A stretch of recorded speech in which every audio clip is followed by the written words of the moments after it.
Upstate New York, 2015, Clinton Correctional Facility, a place known for its harsh winters and even harsher security measures. They called it Little Siberia for a reason. The biting cold and the remote location made it a fortress in every sense of the word. This maximum security prison was built to hold the worst of the worst. It was designed to be inescapable, a place where hope was meant to be extinguished. Walls of steel, razor wire everywhere, and a constant watch by guards.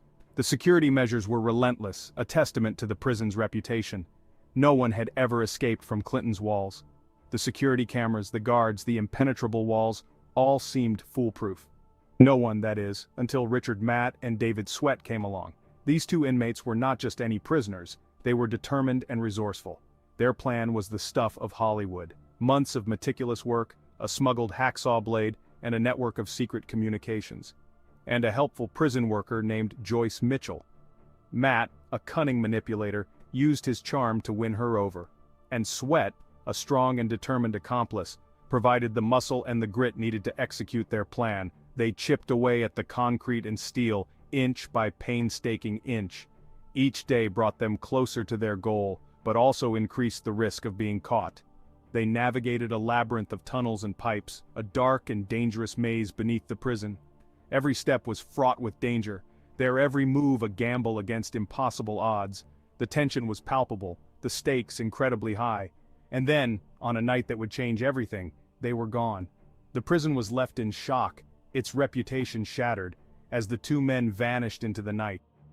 Richard Matt was a career criminal, a con man with a dangerous streak. He knew how to play the system, how to charm his way into getting what he wanted. David Sweat, on the other hand, was a strong, silent type, a man of action driven by desperation. Together, they were a force to be reckoned with. Their escape was a testament to their combined skills. Matt, the mastermind, planned every detail, exploiting weaknesses in the prison's routine. Sweat, the muscle, used his strength and determination to overcome every physical obstacle.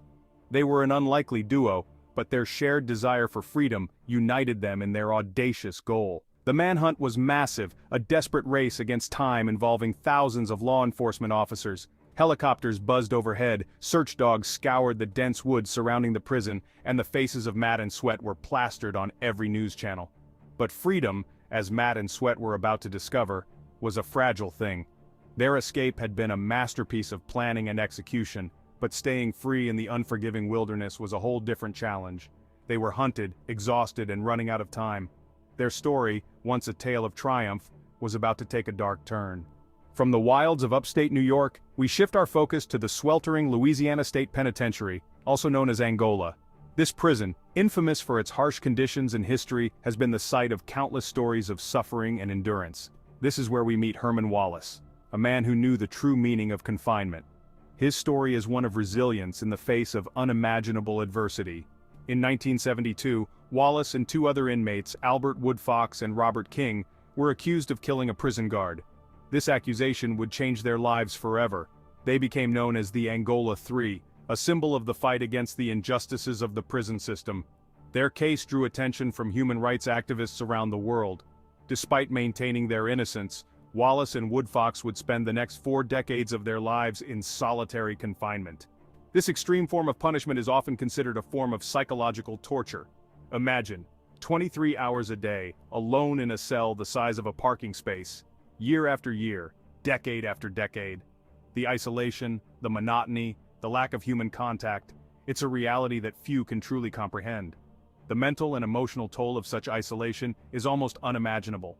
It breaks the spirit, erodes the mind, and leaves scars that may never heal. Herman Wallace's story is a stark reminder of the human cost of solitary confinement. But even in the depths of solitary, Herman Wallace's spirit refused to be broken. He became a powerful voice against the brutality of solitary confinement, his case attracting international attention. Lawyers, activists, and human rights organizations rallied around him, fighting tirelessly for his release. Wallace's story became a symbol of the flaws in the American justice system, highlighting the devastating impact of prolonged isolation and the urgent need for prison reform. His fight for freedom, though ultimately cut short by terminal illness just days after his release, served as a powerful reminder that even in the darkest corners, hope can endure. Imagine a world where justice is blind to the truth, a world where the scales of justice tip not in favor of fairness, but in favor of error and misjudgment. This is the reality for many who are wrongly convicted. They are trapped in a system that has failed them, their lives forever altered by a mistake. They are innocent, yet they are punished. Their stories are important. These individuals are more than just statistics. They are real people with families, dreams, and futures that have been unjustly taken from them. We must learn from these mistakes. Each wrongful conviction is a lesson in the fallibility of our justice system, a call to action to prevent such tragedies from happening again. Wrongful convictions happen for many reasons. It could be due to flawed forensic evidence, coerced confessions, or even simple human error. Sometimes it's a mistake in identifying the guilty person. Eyewitness testimonies, though powerful, can be unreliable and lead to devastating consequences. Other times it's evidence that doesn't tell the whole story. Misinterpretation or mishandling of evidence can lead to wrongful conclusions. These cases show us that the justice system can fail. It is not infallible, and when it errs, the cost is immeasurable. In this essay we will look at three men: Ronald Cotton, Michael Morton, and Ray Crone. Their stories are a testament to the resilience of the human spirit in the face of grave injustice. Each man was wrongly convicted of a crime. They were stripped of their freedom, their dignity, and their time.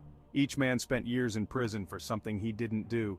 The years lost can never be returned, and the emotional scars run deep. But their stories don't end there. Their eventual exoneration is a beacon of hope, a reminder that truth can prevail. DNA evidence proved their innocence. Advances in science and technology have become powerful tools in righting the wrongs of the past. These stories remind us that justice is fragile. It requires constant vigilance and a commitment to fairness and truth. We must fight to protect it. Every voice raised against injustice, every effort to reform the system, brings us closer to a world where justice truly serves all. In 1984, a young woman named Jennifer Thompson was attacked in her home. During the attack, she carefully studied her assailant's face, determined to remember him. Based on her description, the police arrested Ronald Cotton. Cotton was a young man with no criminal record. He lived in the same town as Thompson. Thompson picked Cotton out of a lineup. She was certain he was her attacker. Cotton was arrested and charged with rape and burglary. At trial, Thompson's eyewitness testimony was the key evidence against Cotton. He maintained his innocence, but the jury believed Thompson. Cotton was found guilty. He was sentenced to life in prison. Cotton spent years in prison, always proclaiming his innocence. Then, in the early 1990s, DNA technology offered new hope. DNA testing could be used to analyze evidence from crime scenes. This new technology had the power to free innocent people. Cotton's lawyers requested DNA testing on evidence from Thompson's case. The results were shocking. The DNA did not match Cotton. It matched another man who was already in prison for a similar crime. In 1995, after more than 10 years in prison, Ronald Cotton was exonerated. He walked out of prison a free man. The justice system had failed him, but DNA evidence had set him free. After his release, Cotton faced the daunting task of rebuilding his life. He had lost years of freedom. He had to adjust to a world that had moved on without him. Despite the challenges, Cotton persevered. He got a job and started a family. He also became an advocate for criminal justice reform. Cotton's story highlights the importance of DNA testing in preventing wrongful convictions. His case is a reminder that even with eyewitness testimony, mistakes can be made. In 1986, Michael Morton's life took a tragic turn. His wife, Christine, was brutally murdered in their home. Morton, a grieving husband, became the prime suspect. The prosecution argued that Morton had killed his wife in a fit of rage. They pointed to the lack of forced entry and the absence of a murder weapon. Despite Morton's claims of innocence, the jury found him guilty. He was sentenced to life in prison. Morton spent 25 years in prison, maintaining his innocence. His lawyers fought tirelessly for his release, pursuing every legal avenue. Finally, they requested DNA testing on a bandana found near the crime scene. The DNA results were undeniable. The bandana contained Christine Morton's blood and the DNA of another man. This evidence pointed to Morton's innocence and the presence of another perpetrator. In 2011, after decades of wrongful imprisonment, Michael Morton was exonerated. The DNA evidence had finally revealed the truth. The justice system had failed him, but DNA technology had set him free. Upon his release, Morton was reunited with his son, who had grown up believing his father was a murderer. The reunion was bittersweet. marked by the lost years and the enduring bond between father and son. Morton became an advocate for criminal justice reform, using his platform to raise awareness about wrongful convictions.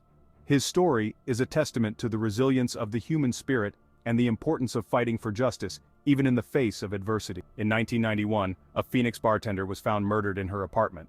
Ray Crone, a regular customer at the bar, became a suspect. The prosecution's case relied heavily on bite mark evidence, a controversial forensic technique. Despite having no prior criminal record, Crone was convicted of murder and sentenced to death. The weight of the evidence, particularly the bite mark comparison, seemed insurmountable. Crone's fate hung in the balance. In the world of forensic science, DNA testing has become a beacon of hope for many who have been wrongfully convicted. This is the story of Ray Crone, a man who found light in the darkest of places. Crone spent years on death row clinging to hope.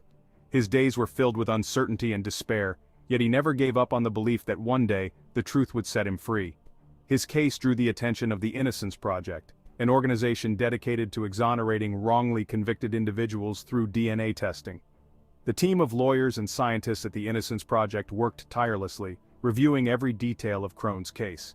The Innocence Project secured DNA testing on the evidence from the crime scene. The results were astounding. The DNA evidence, which had been overlooked during the initial investigation, held the key to Crone's freedom. The DNA did not match Crone. This revelation was a turning point in the case, proving that the evidence used to convict him was flawed. It matched another man who was already in prison for a different crime. This discovery not only exonerated Crone but also highlighted the importance of accurate forensic analysis in the justice system. In 2001, after spending a decade behind bars, Ray Crone was exonerated. The moment he walked out of prison, he was greeted by his family and supporters, all of whom had stood by him throughout his ordeal. DNA technology had not only saved his life, but had also exposed the flaws in the bite mark evidence used to convict him. This case serves as a powerful reminder of the critical role that science plays in ensuring justice is served. The advancements in DNA testing continue to bring hope to those who have been wrongfully accused, shining a light in the darkest corners of the criminal justice system.